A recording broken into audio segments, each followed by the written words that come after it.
We spent 3 days going down the Oregon coast. I'll take you to Astoria, Oregon, where the Goonies was filmed, Fort Clatsop, Fort Stevens, where you'll see an actual shipwreck, Ecola State Park, Cannon Beach, where Haystack Rock is, Devil's Punchbowl at low tide and at high tide. We'll go whale watching at Depoe Bay, go shopping and seal watching in Newport, check out Seal Rock, go to Heceda Head Lighthouse and make the hike, and so many other beautiful places along the Oregon coast. Welcome to VO's Travel. Where to go and what to see. With kids. Our family spent 3 whole days exploring the Oregon coast. We started from the north in a town called Astoria, and then ended the day in Cannon Beach. Here's what we did. Our main goal in Astoria was to check out all of the Goonie film locations. So we found the Goonies house where Mikey and Bran lived, the jail where the Fratelli brothers broke out of, and across the street is the Flava House Museum where Mikey's dad works, and a couple other Goonie locations. I do have a video specifically about all of these film locations that I'll link here. About a 15 to 20 minute drive from our last Goonie location was Fort Clatsop. We stopped there and spent maybe a half hour just exploring the fort and checking out the area where Lewis and Clark were. This is not the real fort. It is a model from Lewis and Clark's journal that they described it from, so they built it from that description. Cool. Fort Clatsop. They did have some hikes available, but we decided not to do that day because we did have a lot on our agenda. They do have a stamp for your National Parks passport if you do that. From there is about a 15 to 20 minute drive to Fort Stevens State Park. There's an actual shipwreck there, and it's a taste of the Pacific Ocean if your kids have never been there before. It was a great place to just run around. Of course, you could spend all day there if you want, but we spent maybe 45 minutes at the most. To get to the actual shipwreck, you'll go to the end of Peter Iredale Rd, and there is a $5 charge to get into all Oregon state parks. From there, it was about a 45-minute drive to Ecola State Park. This is the hill where the Goonies line up all of the rocks with their coin to find out where the hidden treasure is. I do give a lot more details on exactly where to park in my Goonies video, so check that out if you haven't already. But it was a beautiful view of Haystack Rock and Cannon Beach, and it'd be a great place for a picnic. From there, we took the 10 to 15 minute drive to actually go down to Cannon Beach and check out Haystack Rock. Just a little tip, if you do go at low tide, you can walk out to Haystack Rock, but unfortunately we were there during high tide. However, it is a beautiful, large beach, and there's so much to do just to let the kids run around, and Cannon Beach is a super cute town too. This is also a film location from the Goonies, where the Fratelli family drove off and got lost from the police on the beach chase. Also, from the movie Twilight, this is La Push, baby. You have got to eat at Moe's. Cannon? At Cannon Beach. At Cannon Beach. Okay, I'm going to do that again. Fish and Can I do chips. it again? So good. Burgers are good. Fish tacos are good. These are way better. Chicken tenders?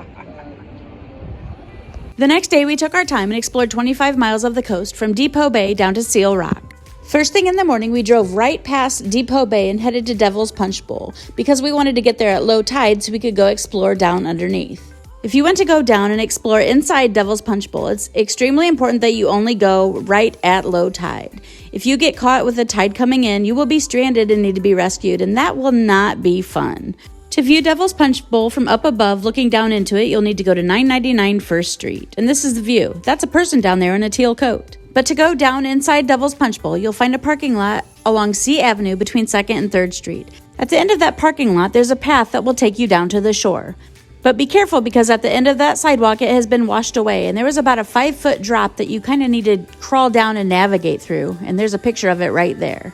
Once you're down to the shore, you'll turn left and head towards Devil's Punchbowl. You do have to do some minimal climbing, and it was slippery, so be careful. We are at the Devil's Punchbowl. It is super fun. If you like parkour, I recommend this place.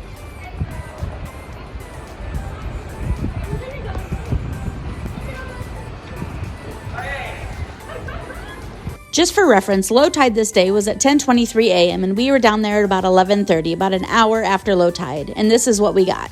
All in all, we spent about an hour to go explore the inside of Devil's Punchbowl, and that included parking, walking down, exploring the inside, and then walking back up to our car. After the Devil's Punchbowl, we headed back up north to Depoe Bay and had lunch at the Horn Public House and Brewery. We're at the Horn Public Brewery, and the pizza is phenomenal.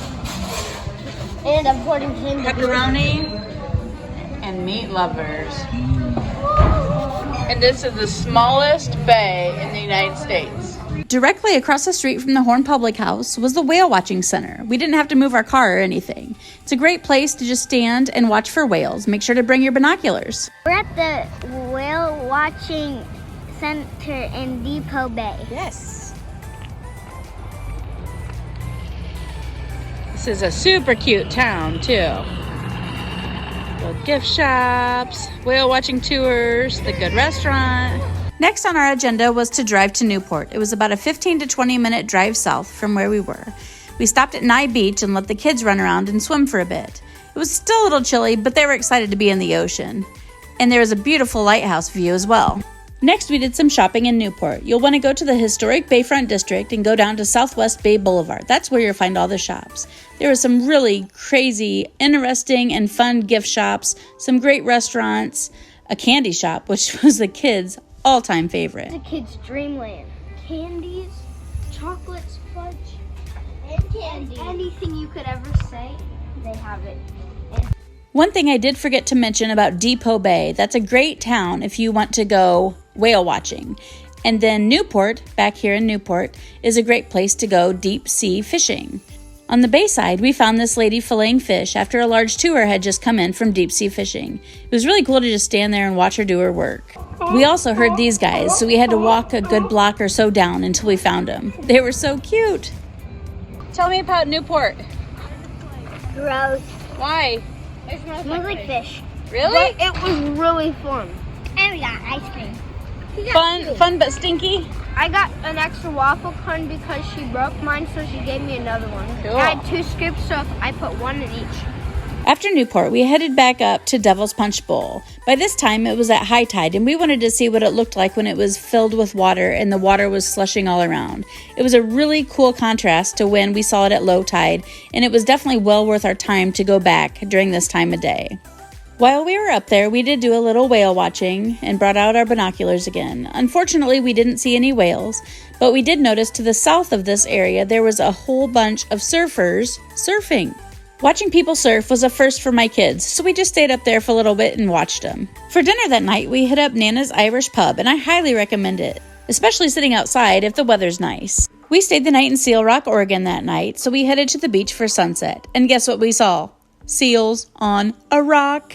It was such a cool experience. The sunset was beautiful. It was a great spot for my husband and I to just sit while the kids ran around and played in the sand. The morning of our third and last day, we headed to Heceda Head Lighthouse. Put Heceda Head Lighthouse State Scenic Viewpoint in your GPS on Cape Creek Road, and it will take you to a parking lot. You do have to pay for parking, so don't overlook that. There is a trail at the end of the parking lot that will take you up to the lighthouse. It's 1 mile there and back, and totally worth it.